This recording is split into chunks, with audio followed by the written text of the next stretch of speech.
You see, I'm not the type to ever advise a person to leave their partner. Contrary to popular beliefs, I may have had countless failed relationships, but I would never advise a person or why? Because what if their problem is solvable? What if their problem is mild?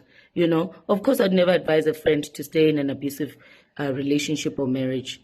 I'd never advise a friend to stay with a serial cheater of a man. I would never advise my friend to be with a partner that is a undercover child molester. By day, he's a father. By night, he's a molester. Do you understand? I'd never advise a friend to be with a man that is struggling with addiction because maybe he hasn't gone to therapy yet. I would never. However, I do say, ask the relevant questions.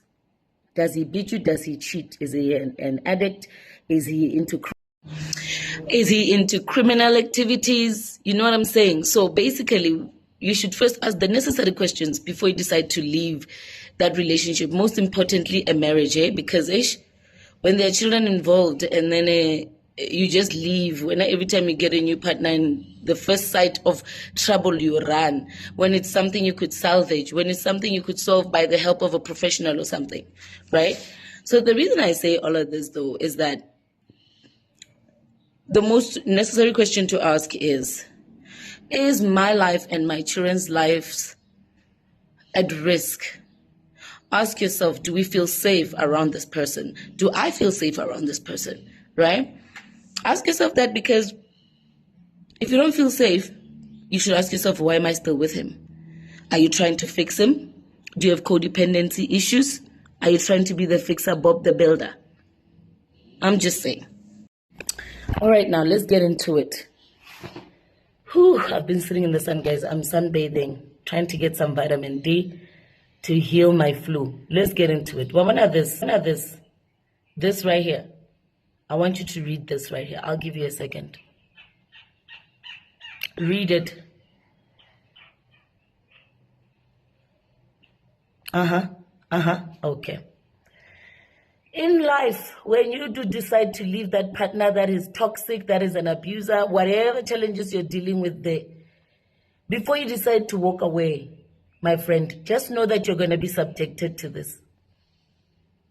I knew very well when I left my partner, my ex-husband, the father of my last born, I knew my life was going to be inconvenienced, but I did it anyway.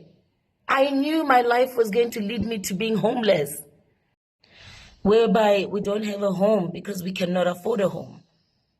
The job I do did not sustain me enough to afford rent month after month. And all the people I would keep asking every month to help me financially eventually got tired. So when I say I used up all my resources, I mean it. I did get the help, but I thought I'd bounce back before things got worse, but they didn't get better. 3 years in, the child is 3 years, and I was still struggling. I was on survival mode. And I realize now that the reason most women don't have the courage to leave is because of the inconvenience that they will experience. Your life won't be the same anymore. You have to downgrade. You have to change your lifestyle. You cannot live your life the way you've been living it anymore. But are you willing to be inconvenienced for the sake of your peace and for the sake of your safety and your children's safety? Are you? Or are you going to stick it through? Are you going to stay? Sometimes women are afraid to leave because the law and the justice system has failed them so many times. I remember when I had to go get my protection order. I went there the first day and they said I must come and complete it tomorrow. And I thought, how, guys? If I go back home today, this person is going to kill me. I need the protection order today. So why doesn't the justice system change this process of getting a protection order to be a 15-minute thing? Because you're going to get back home and he's going to kill you. And tomorrow, the protection order, she never came to pick it up. Moreover, some ladies are even afraid to leave because they need to plan a strategy of how to exit safely. Maybe run away while he's still at work, pack all your stuff and leave.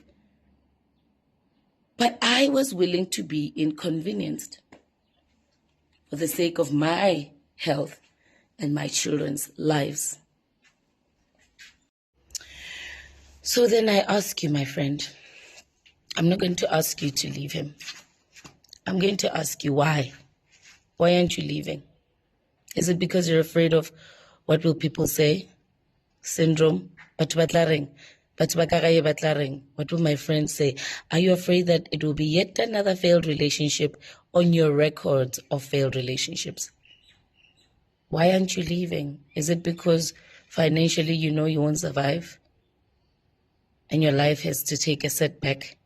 Why aren't you leaving? Do you still love him? That toxic abuser, do you still love him? Because the more you entertain toxicity, you become toxic as well. Why aren't you leaving when the kids are being subjected to that environment every day and it is destroying them psychologically? Why aren't you leaving? Tell me, why aren't you leaving? Because there's many ways to skin a cat.